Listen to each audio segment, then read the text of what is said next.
Arriving at the fish bowl.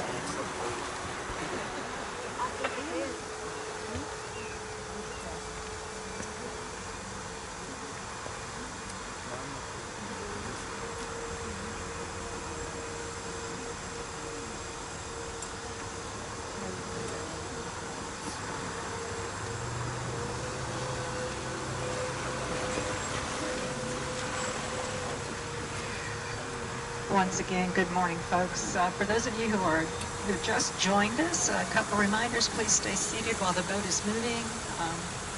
Hold on to your cell phones so they don't go into the creek.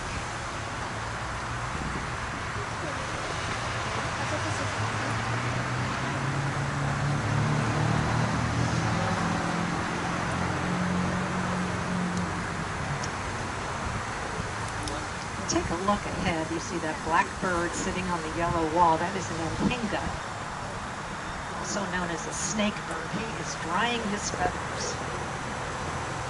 The anhinga does not have any oil on their feathers, and that allows them to swim very fast and very deep, so they can spear the fish with that pointy beak.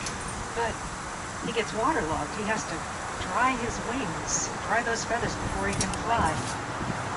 And just beyond that, you see we have a great egret. We have a welcoming committee out here this morning.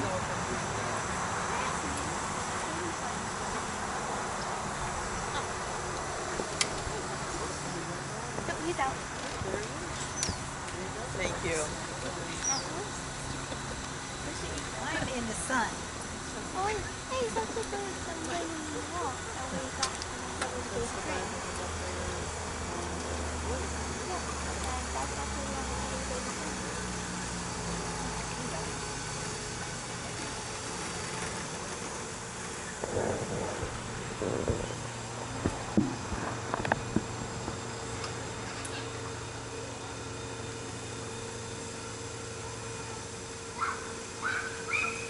How many have been to the park before? Oh, welcome back, welcome back. Those here for the first time, special welcome to you too. And I notice we have at least a few veterans on board. Thank you very much for your service.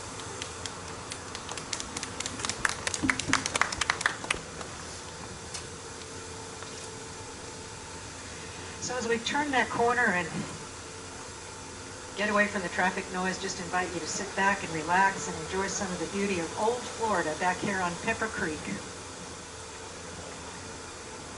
Pepper Creek is a spring-fed creek. The main spring is back there at the boathouse that we just left. Runs for about 3/4 of a mile. Our trip will take about 20 minutes.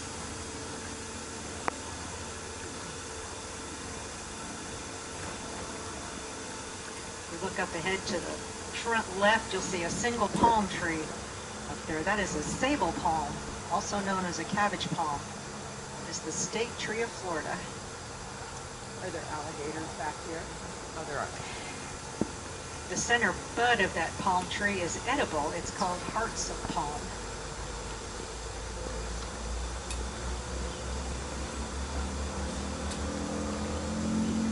You'll notice that the water in the creek is sort of a tea color, sort of a brownish color.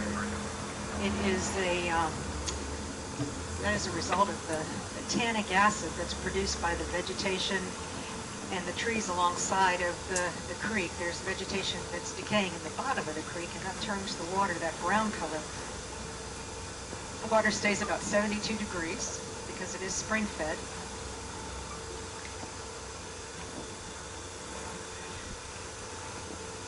Up here on the front left, you'll see some trees that are leaning over the water. Those are red cedar trees. Used to be very, very prevalent in this area, used widely for construction. The wood is water resistant, so it makes great trim, outdoor trim for homes, used for fence posts.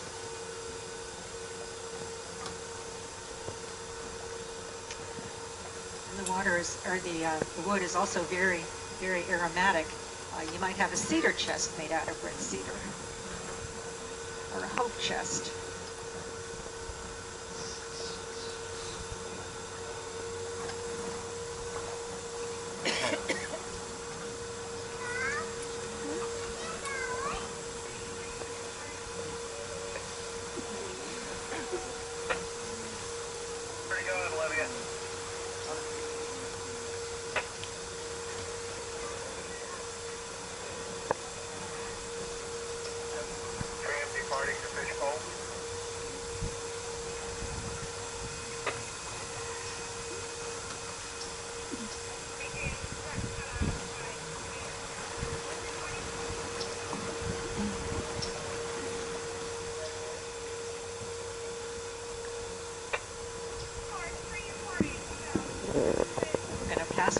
boat up here. This is one of the places in the creek where it's actually wide enough to pass.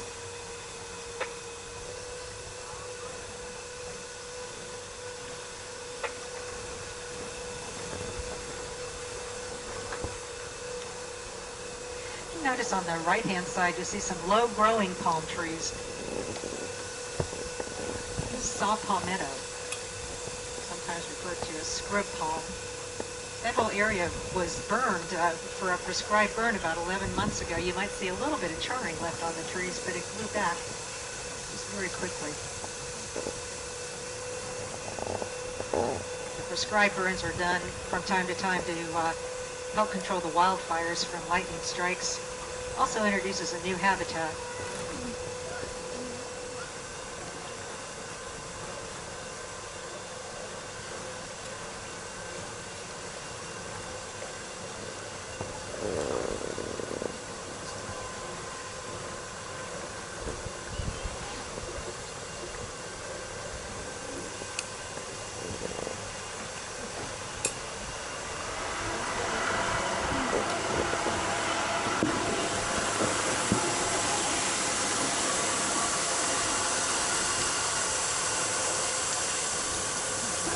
Homosassa is the Native American term for where the wild peppers grow. You might notice along the creek side you'll see holly bushes. We think that that's what they were referring to. The female holly bushes produce red berries. We know that the Native Americans used those for medicinal purposes.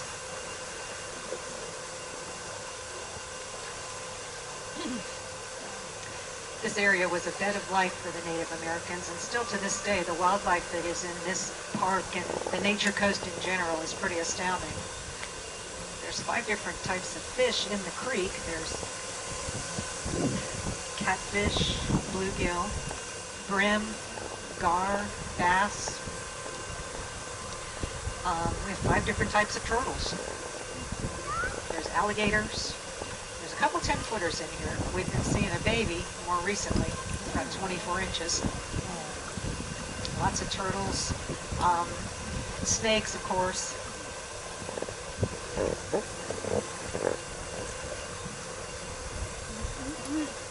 Alligators don't bother the manatees.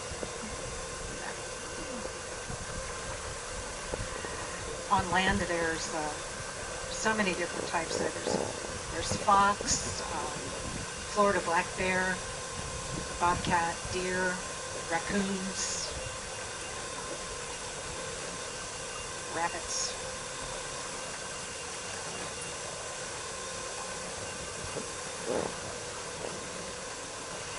And lots of different waterfowl. You'll notice the wooden boxes that you'll start to see on the left-hand side of the creek. Those are nesting boxes for the wood ducks.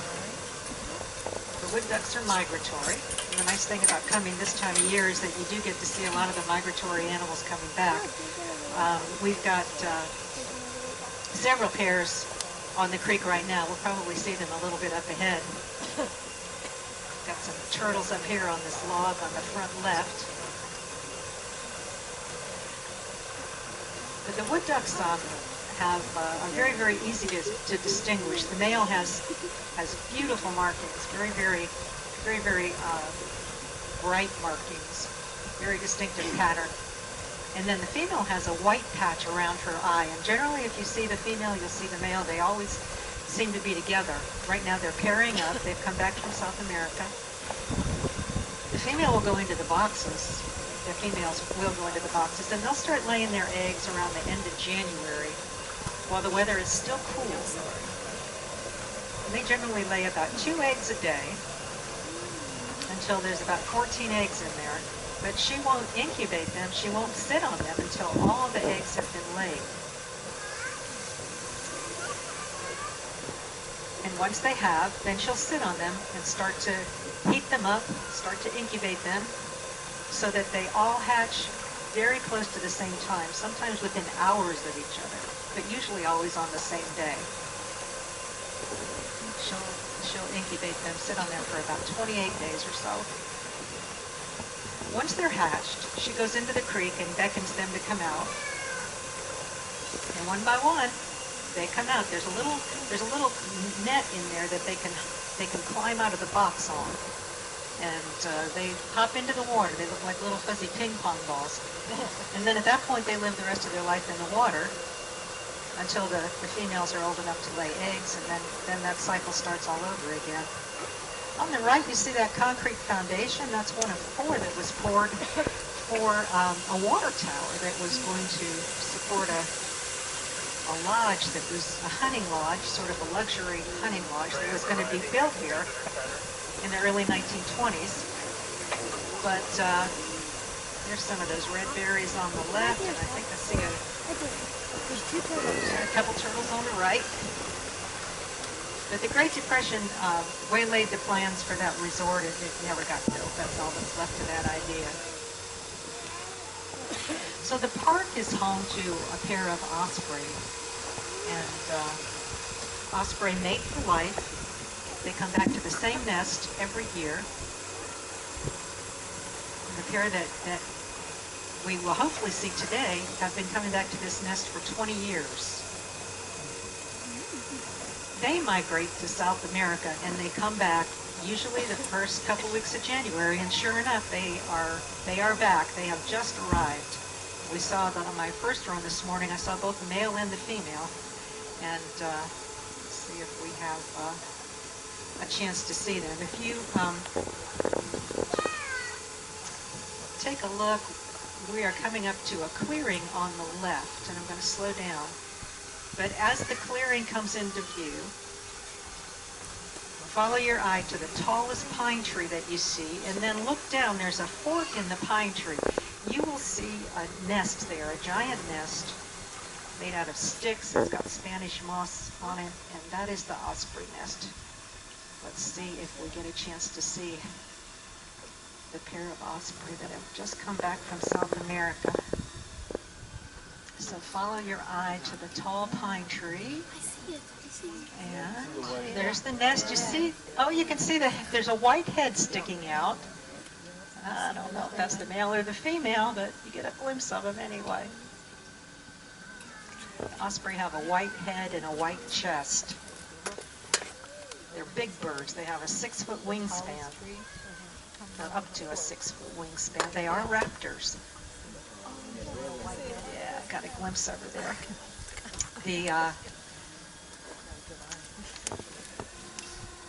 They're also known as a fish hawk. They can hover up to 100 feet over a body of water and spot a fish.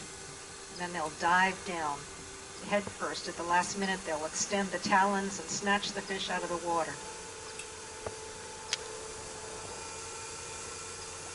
That's primarily what they eat. They will lay 2 to 4 eggs. The mama will lay 2 to 4 eggs in there, and they'll become fledglings in about 50 days.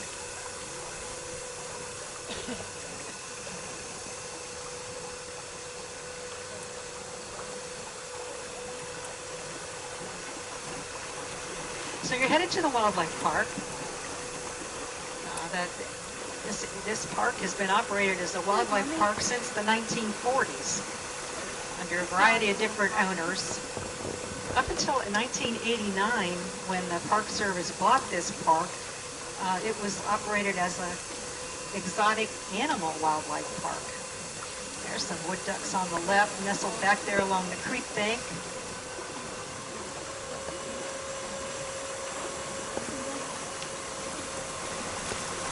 Oh, and there's a snowy egret. Now, what is the metal ring protecting the box? Anything in particular? That metal deflector ring on the wood duck? Yeah, there's a question about the metal disc on the bottom of the wood duck boxes. That's a predator shield to keep the snakes and the otters and everybody from getting in there and stealing those eggs. But the Park Service bought this in 1989, and they transitioned the exotic animals out and brought in native species, with the exception of one, and that is a 6,000-pound hippopotamus that is still here. Once the locals found out that he was going to be moved, they petitioned the governor, and he was made an honorary citizen of the state of Florida, so he's still here. His name is Lou. He was born in 1960 in the San Diego Zoo.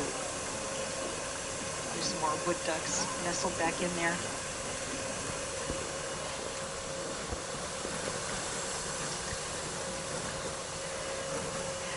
The rest of the animals here are, there's one of two things going on with them. Number one, maybe they are hopefully being rehabilitated so that they can go back into the wild and live the rest of their life in their native habitat. Or they are injured or have a human imprint to the point where they cannot survive in the wild. So this will be their home for the rest of their lives. It's a great chance to see them up close. When you get to the park, you'll get a program of the day's events and a map of the park. It's generally laid out like a figure 8. If you go to the right first, you'll see the animal enclosures. If you go to the left, you'll see the lagoon and the spring and the underwater observatory. Homosassa Springs is a first magnitude spring, which means it produces at least 64.5 million gallons of water a day. There's 30 or so of those in Florida. 2 ways to get back to your car. First is to ride the boat back. We're running about every 20 minutes. The second is to ride the tram. The tram is running about every 10 or 12 minutes. And that trip back takes about 10 minutes instead of 20 minutes on the boat. Tram departing visitor center. Up ahead you'll see a spillway, like a low spillway. That is where the Pepper Creek runs into the Homosassa River and then makes its way out to the Gulf of Mexico.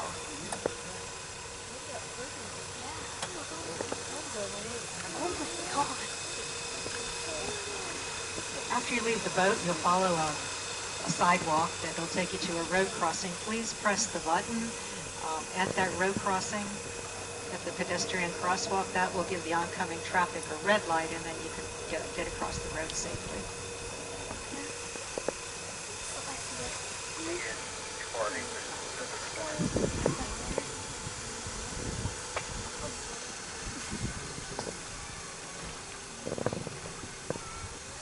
Once again, folks, we appreciate you taking the time to visit with us today. It's going to be a real pretty day. Florida State Parks are open 365 days a year, and we welcome you back anytime.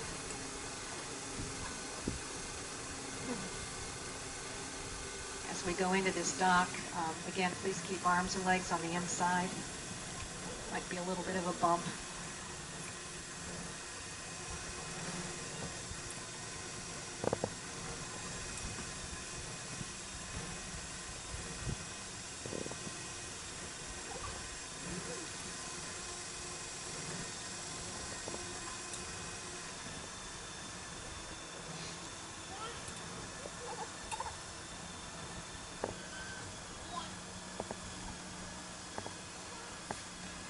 If you see that covered area just beyond the dock, that's the tram station, so you'll come back to this area, whether you're taking the boat or the tram.